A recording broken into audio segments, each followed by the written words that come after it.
Namaste. Welcome to Himalaya. This is Keshav Sir's Prelims Lens, chapter wise general studies, questions and answer explanation. We'll be continuing with the history part. The question: the term Aryan, option A, is an ethnic group, option B, a nomadic people, option C, a speech group, and option D, a superior race. Aryans were a set of people who spoke common languages, known by a common name, who spoke Vedic Sanskrit when they entered India, which belonged to the broad set of languages under Indo-European set of languages, and they laid foundations to Vedic Hinduism as we know today. So the term Aryans is not an ethnic group, is not nomadic people. It is not associated with a race because there were a lot of racial differences between these group of people called Aryans. Hence, it is most appropriate to call Aryans as a speech group who spoke Indo-European set of languages. If you check with many of these Indo-European languages and Sanskrit, you can come across a lot of words that are similar. So this shows that Aryans were basically a speech group. So the right option is option C. Question: the famous dialogue between Nachiketa and Yama is mentioned in the option A, Chandogyopanishad, option B, Mundakopanishad, option C, Katopanishad, option D, Kenopanishad. Now, if you look at these Upanishads, they were a significant part of Vedic literature. And essentially, Upanishads are a compilation of stories that send out a moral message at the end. Sage Vyasa is regarded as the composer of Upanishads. When we come across this dialogue between Nachiketa and Yama, it essentially has a story wherein Nachiketa sets out to meet Lord Yama. But however, Yama makes him wait for 3 days in his abode, and realizing the guilt that he made Nachiketa to wait, he offers 3 boons to Nachiketa. Now Nachiketa uses these 3 boons to attain self-knowledge, reject material pursuits, and attain salvation in life. So this dialogue between Nachiketa and Yama sends out a spiritual message to abstain from material pursuits in life and to attain self-knowledge and eventually moksha. This story is mentioned in option C, that is Katopanishad.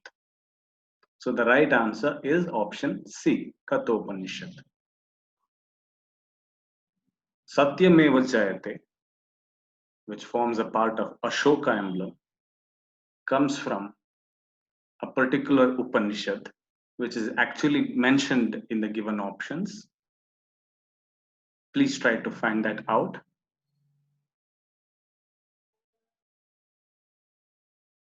Next question. With reference to the religious history of India, consider the following statements. Statement 1, Sautrantika and Sammitya were the sects of Jainism. Sentence 2, Sarvasthavadin held that the constituents of a phenomenon were not wholly momentary, but existed forever in a latent form. Which of the following statements given above is or are correct? Option A, 1 only. Option B, 2 only. Option C, both 1 and 2. Option D, neither 1 nor 2. Now, Sarvasthavadin was a philosophy that emerged during the times of Ashoka. It says that dharma exists in the past, in the present, and also in the future. It's not momentary, it will be there forever.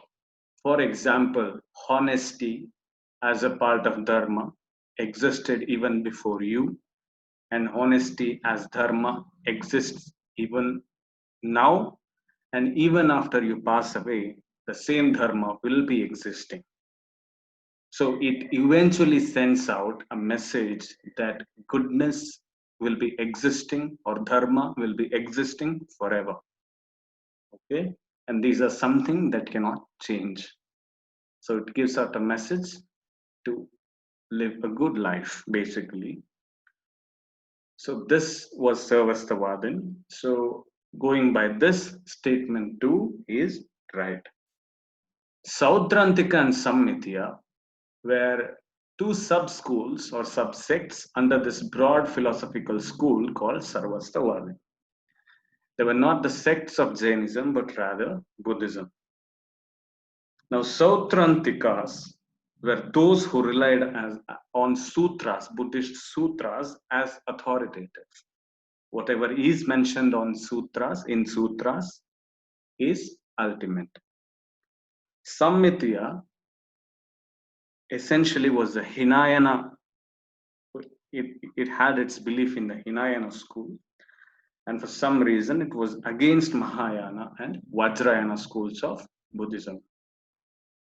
So Sautrantika and Sammitya were coming under the broad umbrella philosophy of Sarvastivadin, which all belong to Buddhism. So going by this understanding, statement 1 is wrong, statement 2 is right. So the right option is option B. Next question. The Jain philosophy holds that world is created and maintained by option A, universal law, option B, universal truth, option C, universal faith, and option D, universal soul. Now, if we see the core philosophy of Jainism, which it says that there is no creator, that there is no deity. Universe and its constituents have always existed. This is universal truth according to Jainism. And universe and its constituents, all of them are governed by universal laws, cosmic laws. These are the core philosophies of Jainism, that there is no creator, which is a universal truth. Universe is governed by certain universal laws. So if we go by this understanding, the world is created and maintained by option A, that is universal laws, cosmic laws. So the right option is option A, that is universal law.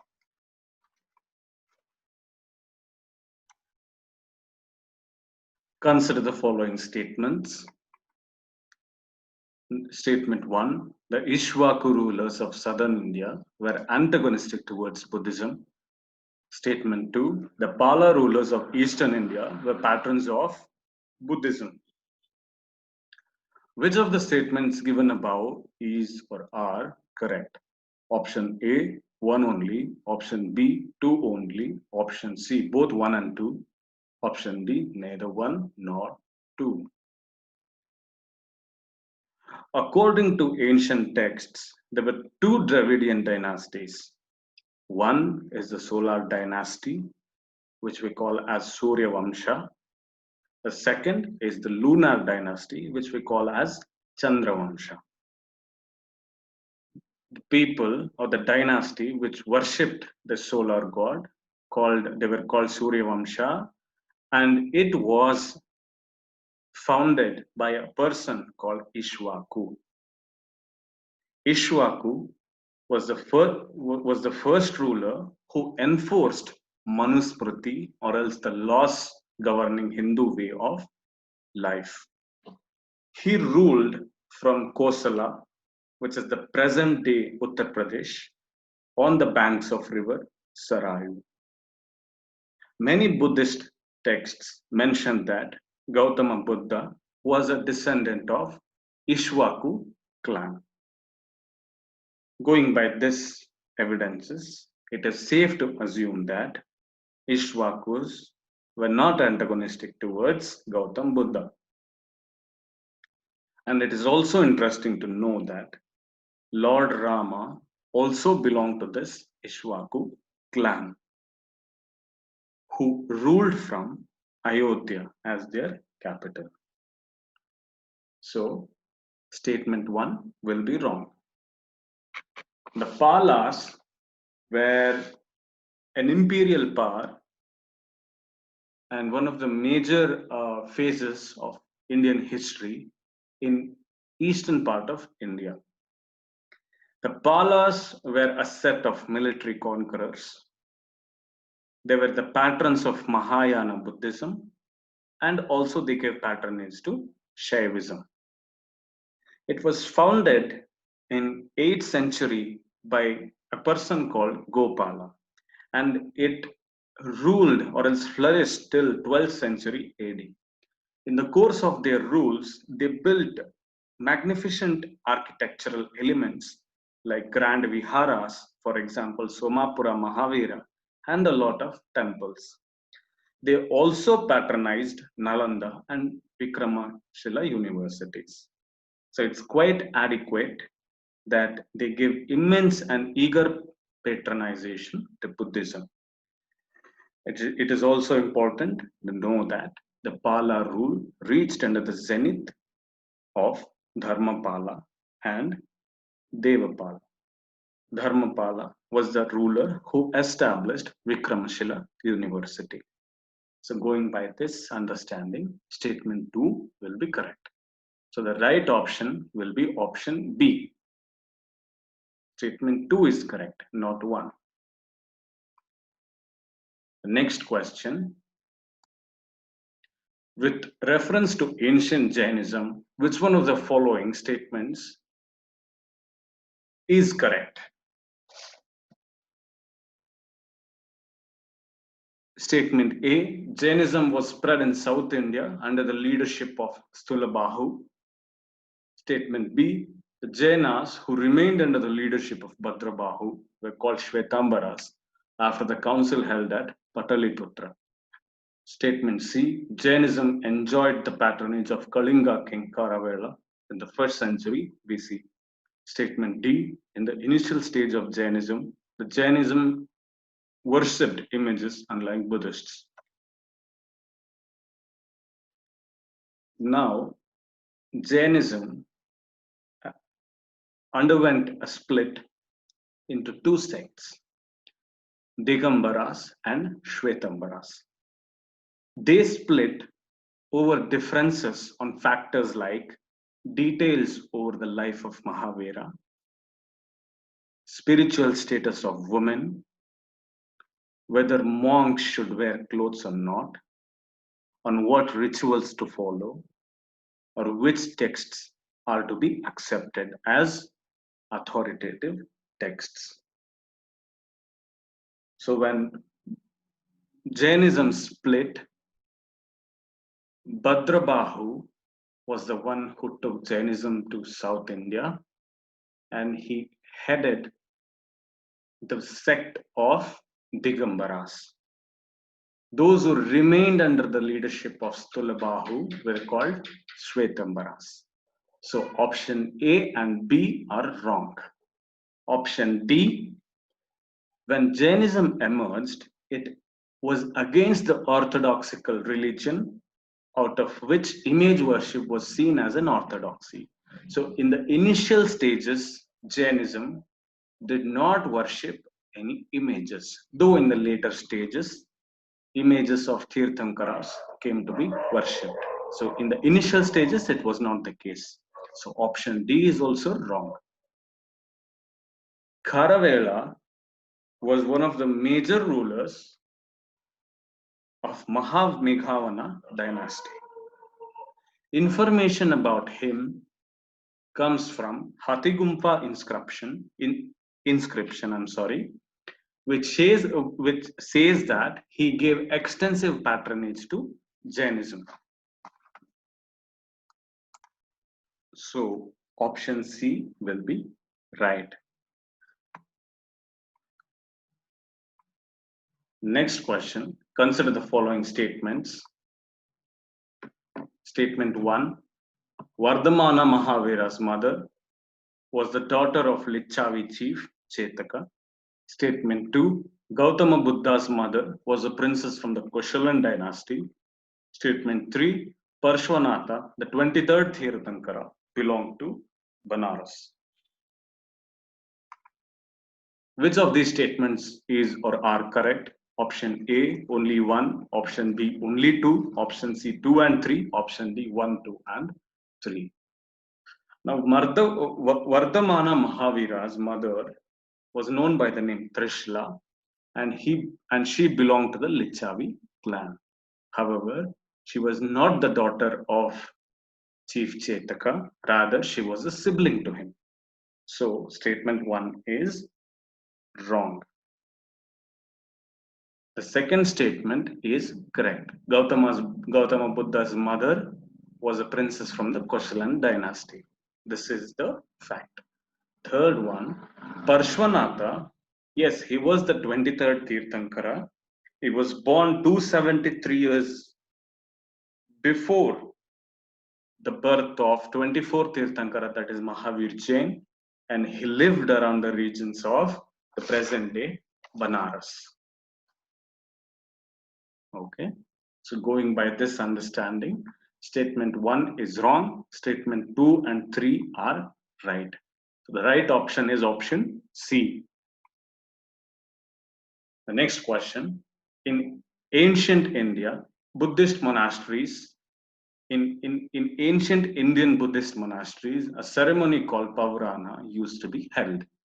It was the option A, occasion to elect the Sangha Parinayaka and 2 speakers, one on Dhamma and the other on Vinaya.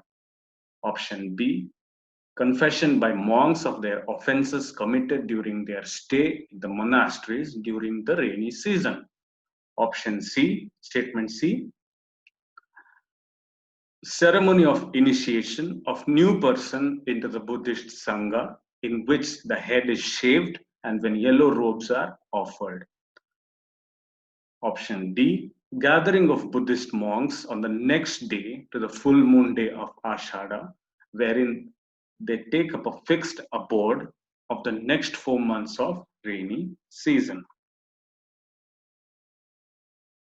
Well, what we can understand from all these statements is that Buddhist sanghas or else monasteries were guided by clear rules. It was not a random organization. Now, Pavarana was actually a ceremony wherein monks confessed the mistakes that they had committed during their stay. Option B is the right answer. So just know that there were clear rules of organization. Next, CSAT English comprehension. The passage says, we live in digital times. The digital is not just something we use strategically and specifically to do a few tasks. Our very perception of who we are, how we connect to the world around us, and the ways in which we define our domains of life, labor, and language are hugely structured by digital technologies. The digital is everywhere and like air, invisible.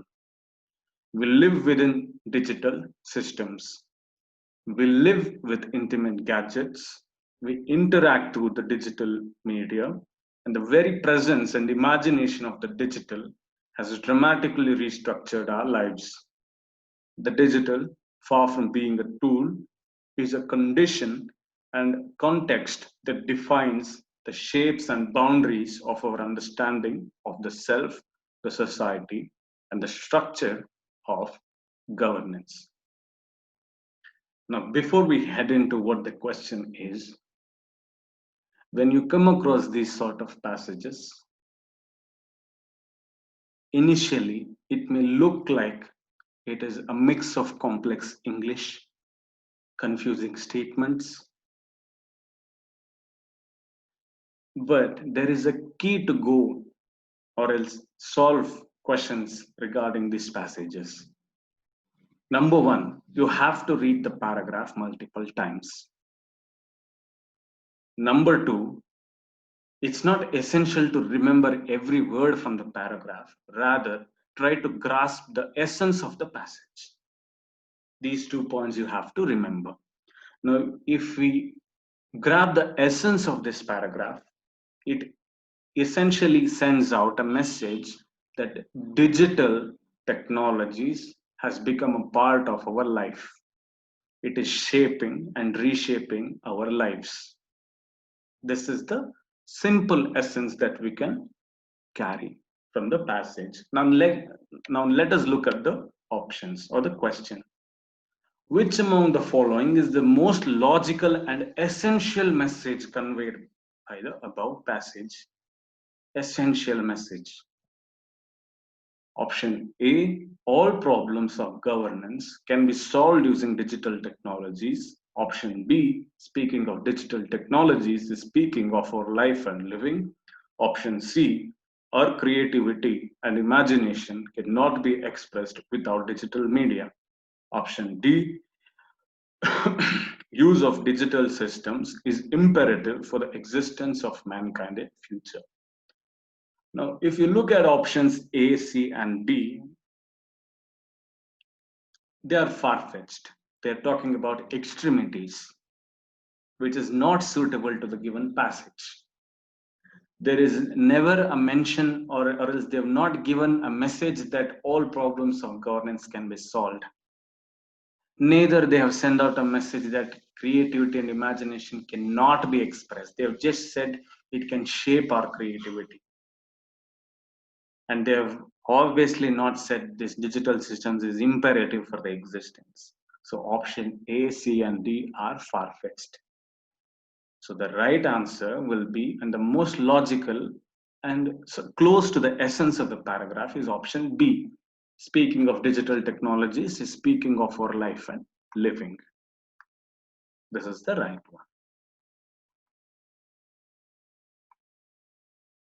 Thank you, all of you.